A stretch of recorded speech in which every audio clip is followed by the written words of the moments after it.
వి gold trusted gold buyers మీరు తాకట్టు పెట్టిన బంగారాన్ని విడిపించి ఈ రోజు ఉన్న మార్కెట్ ధరకు కొనబడను 7771077720.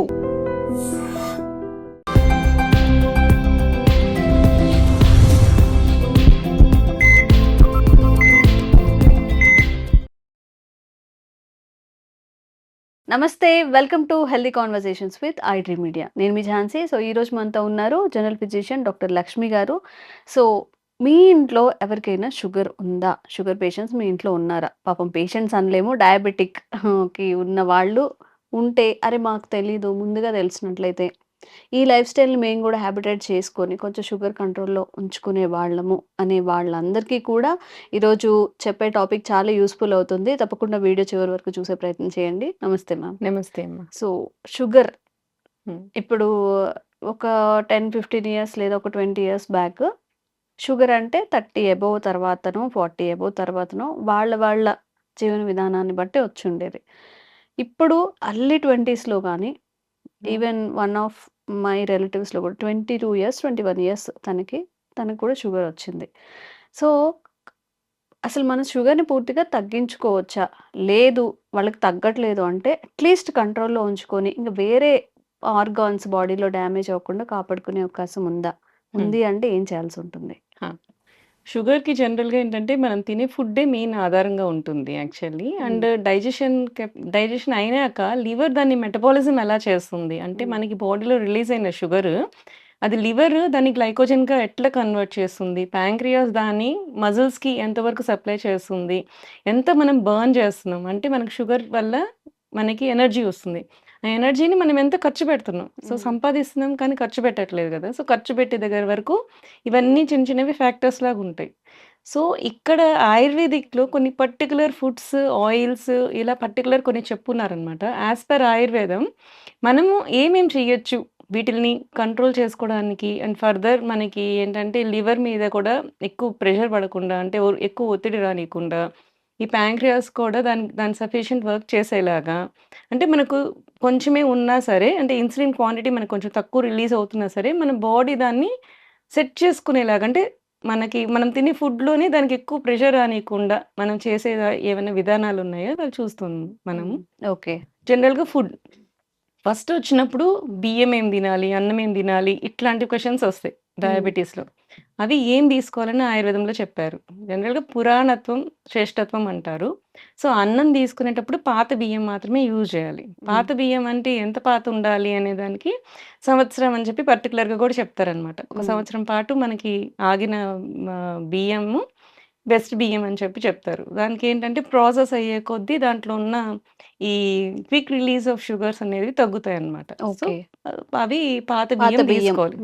పాత బియ్యం. హ్మ్. ఇంకొకటి సెకండ్, థర్డ్ వచ్చినప్పుడు నెక్స్ట్ ఏం తీసుకోవచ్చు అంటే ఎవలు చెప్తారు. అంటే బార్లీ. హ్మ్. బార్లీని కూడా అన్నం వండుకోనిలాగా తినేవాళ్ళు పాతకాలంలో. అవి ఒకటి చేస్తారు. బట్ వాటిల్లో మన గ్లూటెన్ ఎక్కువ ఉంటుంది అనుకుంటారు కదా! గ్లూటెన్ ఇంటాలరెన్స్ ఉన్న వాళ్ళు మాత్రం కొంచెం అవాయిడ్ చేయొచ్చు.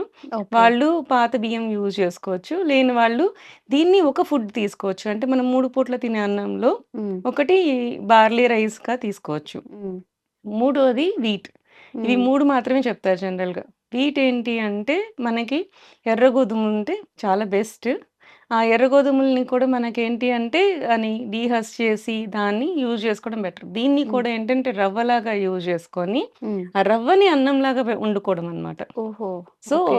ఇలా యూజ్ ఆ చేసుకోవడం. పొట్టుతో సహా ఆ! అంటే ఆ! మామూలుగా కొంచెం ఇప్పుడు పై మరీ ఫుల్ పొట్టు కాదు. పైన ఒక లేయర్ ఆఫ్ పొట్టు తీసేసి, హ్మ్. దాన్ని మనకి వీట్ రవ్వ దొరుకుతది బయట మనకి. ఆ హ్మ్. వీట్ రవ్వ తీసుకొని దాంతో రైస్ చేసుకొని వండుకోవడం. మన గోధుమలుంటాయి కదా! దాన్ని ఒక పాలిష్ చేసుకొని, ఆ ఒక పాలిష్ చేసిన దాన్ని మనకి పౌడర్ లాగా అంటే మనకి వీట్ రవ్వ దొరుకుతది బయట. మనకి బన్సీ రవ్వ అని చెప్పి. హ్మ్. సో, ఆ వీట్ రవ్వని అది రైస్‌గా అన్నంలాగా వండుకొని తినడం ఒక పద్ధతి. హ్మ్. అండ్ మన సైడు మనము ఎక్కువ యూజ్ చేయం గానీ, కేరళ అటు సైడు, తమిళనాడు అటు సైడ్ ఎక్కువ మట్టా రైస్ అని చెప్పి రెడ్ రైస్ ఎక్కువ వాడతారు. హ్మ్. సో, రెడ్ రైస్‌లో కూడా మనకి తక్కువ గ్లూకోజ్ రిలీజింగ్ కెపాసిటీ ఉంటదనమాట. హ్మ్. సో, హ్మ్. ఆ రెడ్ రైస్ కూడా మంచిదనమాట. ఓకే. అంటే ఒకటే టైప్ ఆఫ్ ఫుడ్ కాకుండా ఒకరోజు రైస్, ఒకరోజు ఈ బార్లీ రైస్, ఒకరోజు వీట్ రైస్, ఒక పూట ఒక రైస్ అట్లా చేసుకోవచ్చు. మిల్లెట్స్ కూడా యూజ్ చేసుకోవచ్చు. వీటితో పాటు ఇలా యూజ్ చేసుకోవచ్చు. అంటే మిల్లెట్ మనకు నానబెట్టడం అనేది ఒకటి మెయిన్ ప్రాబ్లమ్ అది. అది నైట్ నానపెట్టలేకపో పెట్టేసుకొని నైట్ నానపెట్టాల్సి మార్నింగ్ వస్తది. వండుకోవచ్చు. ఉడుకోవాల్సి వస్తది. ఒకవేళ మనం మిస్ చేసినప్పుడు, సో ఇవి మిల్లెట్స్‌ని మనం మిస్ చేసేసాము.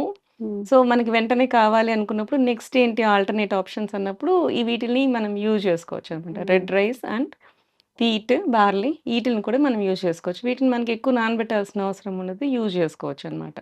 ఇవి. నెక్స్ట్ వచ్చినప్పుడు వెజిటబుల్స్ చూద్దాం. ఏం వెజిటబుల్స్ మనకి యాస్ పర్ ఆయుర్వేదంలో బెస్ట్ చెప్పారు అనేది. సో తిక్త శాకం అని చెప్తారు జనరల్‌గా. తిక్త శాకం అంటే చేదుగా ఉన్నవి, కొంచెం చేదుగా ఉన్నవి చాలా బెస్ట్ అని చెప్తారనమాట యాస్ పర్ ఆయుర్వేద. దీంట్లో పటోల అంటే పొట్లకాయ. మనకు కాకరకాయ ఒకటే తెలుసు కానీ పొట్లకాయ కూడా చాలా మంచిది. పొట్లకాయ, కాకరకాయ, సొరకాయ, బీరకాయ ఈ టైప్ ఆఫ్ వాటరీ వెజిటబుల్స్‌ని మనము ఎక్కువగా యూజ్ చేస్తే ఫైబర్ అనేది ఉంటుంది, మంచిగా ఉంటుంది. వాటరీ వెజిటబుల్స్ కాబట్టి మనకి హై గ్లైసెమిక్ ఇండెక్స్ అనేది రాదనమాట. సో ఇవన్నీ కూడా దాంట్లో ఇంట్రొడ్యూస్ చేసుకోవచ్చు. కూరలుగా యూజ్ చేసుకున్నప్పుడు ఇవి. ఇది కాకుండా ప్రసాతిక అంటారు. అంటే చిక్కుడుగాయ. చిక్కుడుగాయ కూడా బెస్ట్ అన్నమాట ఉన్న వాటిలో. ఇది యాస్ పర్ ఆయుర్వేదంలో చరక చికిత్స స్థానంలో క్లియర్‌గా చెప్తారు. ఓకే. ఇట్లాంటి కూరగాయలని మనకి యూజ్ చేసుకోమని. చిక్కుడుగాయ, చిక్కుడుకాయలు పొట్లకాయ, సొరకాయ, బీరకాయ, ఈ కాకరకాయ. ఈ టైప్ ఆఫ్ ఫుడ్స్ అన్నమాట. ఓకే. అండ్ జనరల్‌గా కొంతమంది నాన్ వెజ్ తింటారు. నాన్ వెజ్ తినేలాంటి వాళ్ళకి ఎలాంటివి తీసుకోవాలి అని చెప్తే శూలిని మాంసం అని పర్టిక్యులర్‌గా చెప్తారు ఆయుర్వేదంలో. శూలిని మాంసం అంటే శూలాలతో గుచ్చి మనం చేసేది. అంటే బార్బిక్యూ టైప్ అన్నమాట. ఓహో! అప్పట్లోనే బార్బిక్యూస్ చెప్పున్నారు. సో దానికేంటి అంటే మనకవి గుచ్చి మనము అది నిప్పుల మీద కాల్చినప్పుడు దాంట్లో ఏంటంటే అది కుక్ చేసేటప్పుడు కానీ దాంట్లో ఉండే కేలరీస్ కానీ అవన్నీ ట్రాన్స్‌ఫార్మ్ అవుతాయన్నమాట. వెళ్ళిపోతాయి. సో అవును. తగ్గుతది.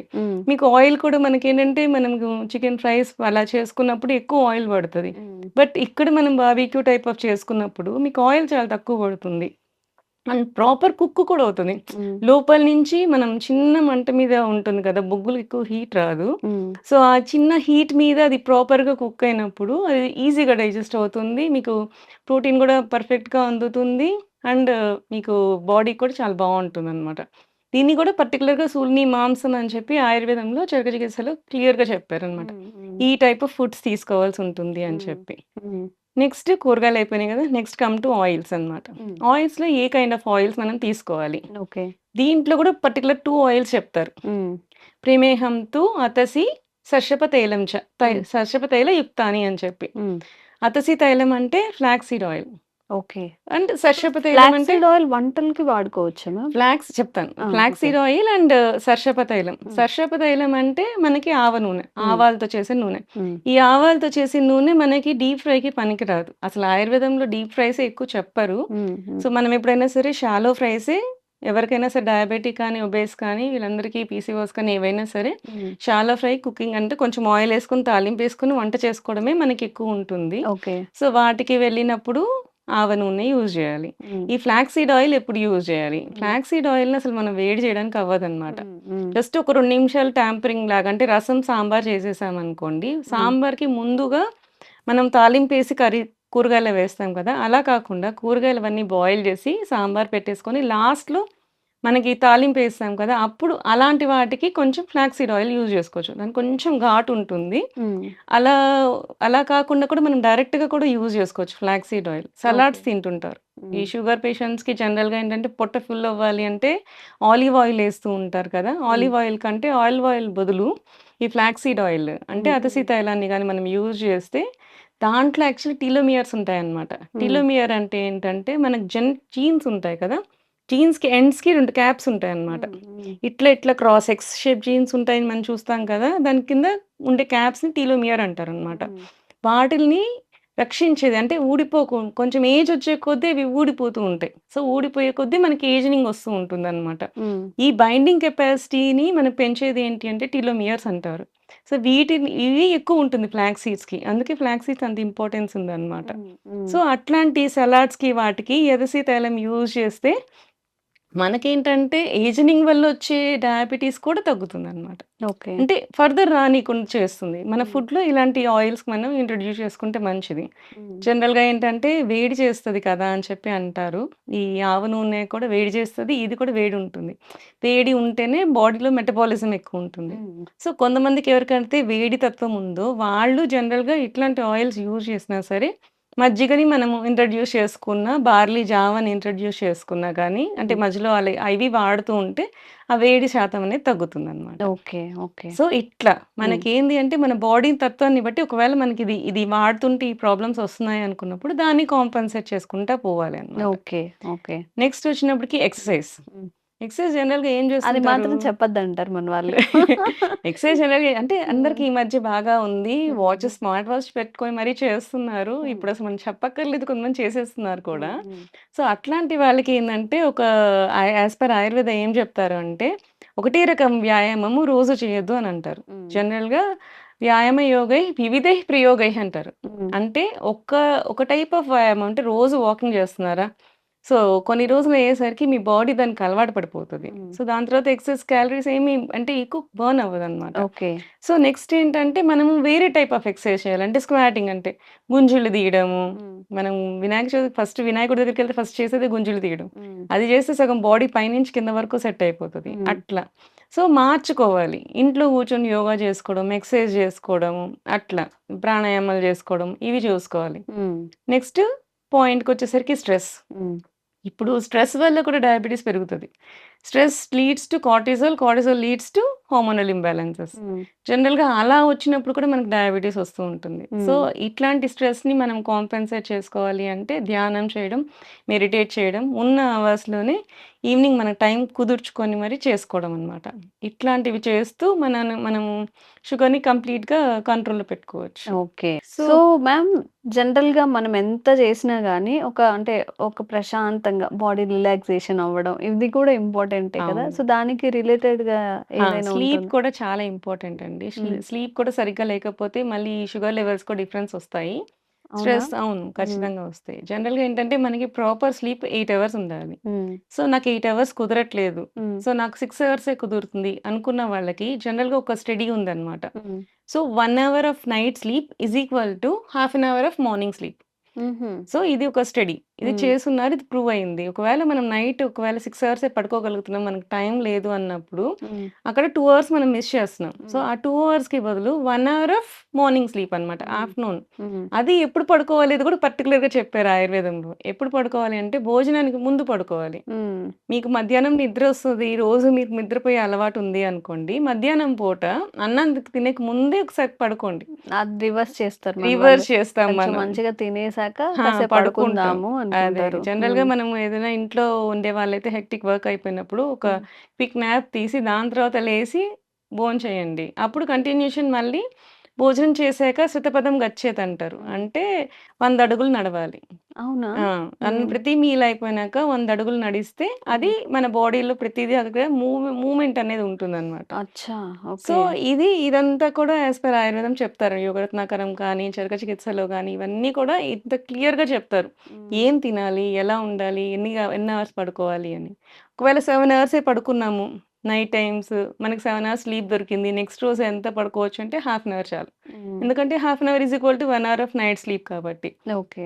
సో, 8 అవర్స్ ప్రాపర్ స్లీప్ ఉన్న వాళ్ళకి ఆఫ్టర్‌నూన్ నిద్రొచ్చినా సరే try to avoid that one. Hmm. లేసి కొంచెం తిరగండి హ్మ్. జనరల్‌గా. హ్మ్. హ్మ్. అండ్ ఇంకొక పర్టిక్యులర్‌గా కూడా ఒకటి చెప్తారనమాట. నిద్ర మధ్యాహ్నం పోవాలి అనిపించినప్పుడు ఒకవేళ 8 అవర్స్ స్లీప్ అయిపోయింది. హ్మ్. స్టిల్ మీకు నిద్రొస్తుంది ఆఫ్టర్‌నూన్. సో, అది మన బాడీకి ఏమి హార్మ్ చేయకూడదు. బట్ నిద్ర మనం రిలాక్స్ అవ్వాలి అంటే ఏం చేయాలంటే చైర్‌లో కూర్చొని పడుకోమంటారు. హ్మ్. హ్మ్. జనరల్‌గా. అంటే మనకి పాతకాలంలో వాలు కుర్చీలుండేవి. ఇట్లా వంగి ఉండేవి చూసారా? హ్మ్. హ్మ్. అట్లాంటివన్నమాట. రిలాక్స్ అయ్యి జస్ట్ పడుకోవడం. అంటే హ్మ్. స్ట్రెయిట్‌గా బాడీని పడుకోబెట్టకుండా రిలాక్స్ అయ్యి పడుకోవడం. హ్మ్. జనరల్‌గా ఏంటంటే తిన్న వెంటనే పడుకుంటారు చాలా మంది. దానివల్ల ఏంటంటే గ్యాస్ట్రిక్ రిఫ్లెక్సెస్ వస్తుంటాయి. హ్మ్. సో, ఫుడ్ అంతా పైకి రావడము, పైపింగ్ దీనికి యాక్చువల్‌గా మనకి స్ఫింక్టర్ ఉండదు. హ్మ్. స్టమక్ నుంచి ఇంటెస్టైన్‌కి స్ఫింక్టర్ ఉంటది. సో, మనం తిన్నది వెంటనే కిందకి వెళ్ళిపోదనమాట. ఆగుతది, ఆపుతది. హ్మ్. తర్వాత డైజెస్ట్ అయ్యి కిందకెళ్తది. కానీ ఈసోఫాగస్‌కి స్ఫింక్టర్ ఉండదు. హ్మ్. హ్మ్. దానివల్ల ఏంటంటే నువ్వు కొంచెం ఎక్కువ తిన్నా గాని పైకొచ్చేసే అవకాశాలుంటాయన్నమాట. ఓకే. సో, అందుకని తిన్న వెంటనే మనకి జనరల్‌గా పడుకోవడం అనేది మంచిది కాదు. సో, హ్మ్. ఇట్లాంటి వాటికి ఎలా చేయాలి అనేది పర్టిక్యులర్‌గా ఈ విధంగా చేయాలి అని కూడా క్లియర్‌గా ఆయుర్వేదిక్‌లో చెప్పారండి. హ్మ్. ఓకే.